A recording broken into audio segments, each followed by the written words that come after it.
அன்பார்ந்த இணையதள நேயர்களை மீண்டும் www.qcrc.in என்ற இணையதளத்திற்காக நியூஸ் தமிழ் செய்தி அறிக்கையில் உங்களை சந்திப்பதில் பெருமகிழ்ச்சி அடைகிறோம். இன்று 14 அக்டோபர் 2009க்கான முக்கிய செய்திகளை தற்போது பார்க்கலாம்.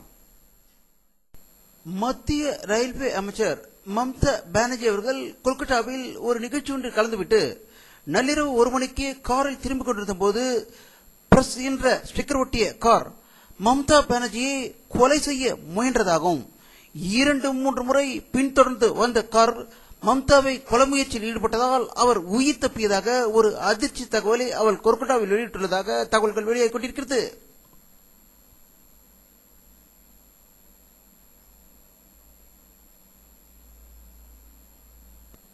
அர்ஜென்டினா அதிபர் கிறிஸ்டினா பெர்னாண்டஸ் அவர்களுக்கு டெல்லியில் உள்ள ராஷ்டிரபதி பவனில் பாரத பிரதமர் மன்மோகன் சிங், இந்திய ஜனாதிபதி பிரதீபா பட்டேல் ஆகியோர் சிகப்பு கம்பள வரவேற்பு அளித்ததாக டெல்லியிலிருந்து தகவல்கள் வெளிவந்து கொண்டிருக்கிறது.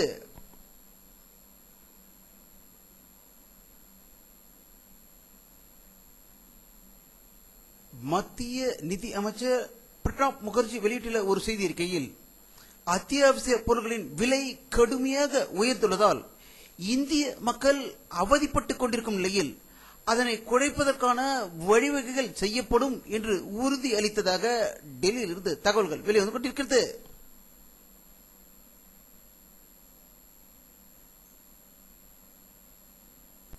திபேத்திய தலைவர் தலாய் லாமா போன்ற சுதந்திர போராட்ட வீரர்களால் சைனா பல துண்டுகளாக நாடுகள் பிரிக்கப்பட்டு விடுமோ என்ற அச்சமும், ரஷ்யா போன்ற நிலைமை தமக்கு ஏற்பட்டு விடுமோ என்ற அச்சத்தில் இந்தியாவை அனைத்து வழிகளிலும் பயமுறுத்திக் கொண்டிருக்கும் சைனா தற்போது பாகிஸ்தானில் கையகப்படுத்தப்பட்ட காஷ்மீரில் தன்னுடைய படைபலத்தை அங்கு உறுதிப்படுத்திக் கொண்டிருக்கும் சைனாவுக்கு இந்திய அரசு கடும் கண்டனம் தெரிவித்துள்ளதாக டெல்லியில் இருந்து தகவல்கள் வெளிவந்து கொண்டிருக்கிறது.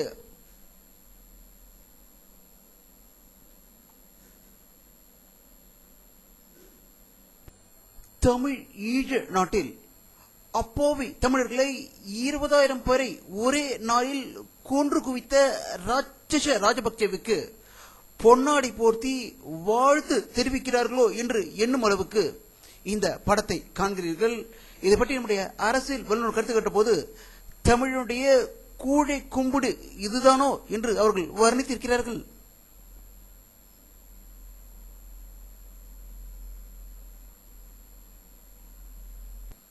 நாகை மாவட்டம் வேதாரண்யத்தை அடுத்த கரியம்பட்டினம் போலீஸ் வளாகத்தில் உள்ள செட்டிப்புலம் கிராமத்தில் ஏகாம்பரேஸ்வரர் கோயிலுக்குள் ஒரு பிரிவினர் நுழைய கடும் எதிர்ப்பு தெரிவிக்கப்பட்டதால் திடீர் கலவரம் ஏற்பட்டு துப்பாக்கி சூடு தடியடி நடந்ததால் 100 பேர் கைது செய்யப்பட்டதாகவும் 3 போலீசார் காயமடைந்ததாக நாகையில் இருந்து தகவல்கள் வெளிவந்து கொண்டிருக்கிறது.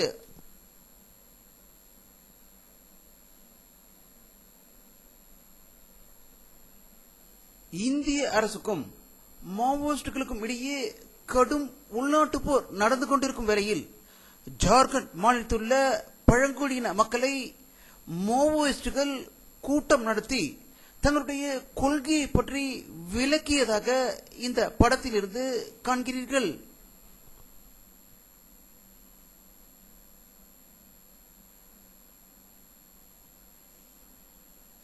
இந்தியாவில் இதுவரை பன்றிக்காய்ச்சல் நோய்க்கு 402 பேர் பலியாகியுள்ளதாகவும், இந்நோய்க்கு மகாராஷ்டிரா மாநிலத்தில் 170 பேரும் கர்நாடகாவில் 112 பேரும் பலியாகியுள்ளதாக தகவல்கள் வெளிவந்து கொண்டிருக்கிறது.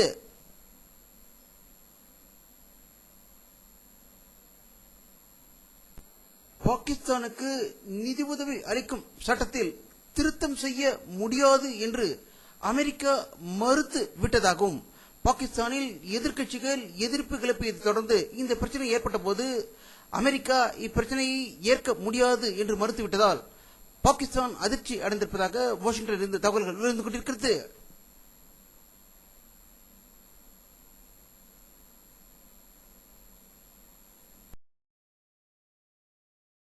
ஐக்கிய நாடுகள் சபை வெளியிட்டுள்ள ஒரு செய்தி குறிப்பில் உலகில் 10 கோடி மக்களுக்கு உணவின்றி அவர்கள் உயிர் இழக்கிறார்கள் என்ற ஒரு அதிர்ச்சி தகவலை வெளியிட்டிருக்கிறது.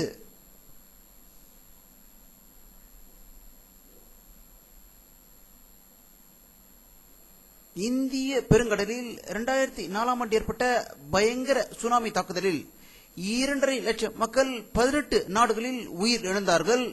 இதனை தடுக்கும் வகையில் சுனாமி முன்னெச்சரிக்கை கருவியை பொருத்தப்பட்டு தற்போது அதனை ஆராய்ச்சியில் ஈடுபட்டுள்ளதாகவும் அவை இந்திய பெருங்கடலில் பல இடங்களில் வைக்கப்பட்டுள்ளதாகவும் டெல்லியிலிருந்து தகவல்கள் வெளிவந்து கொண்டிருக்கிறது.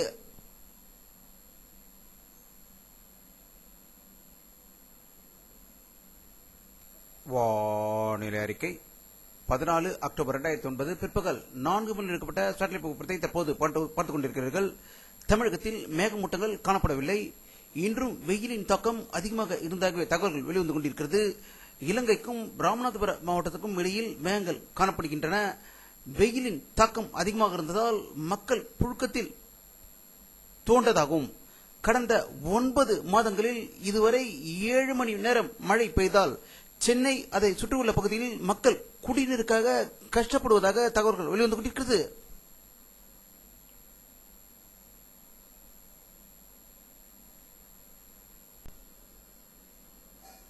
இத்துடன் இந்த செய்தி அறிக்கை நிறைவடைகிறது.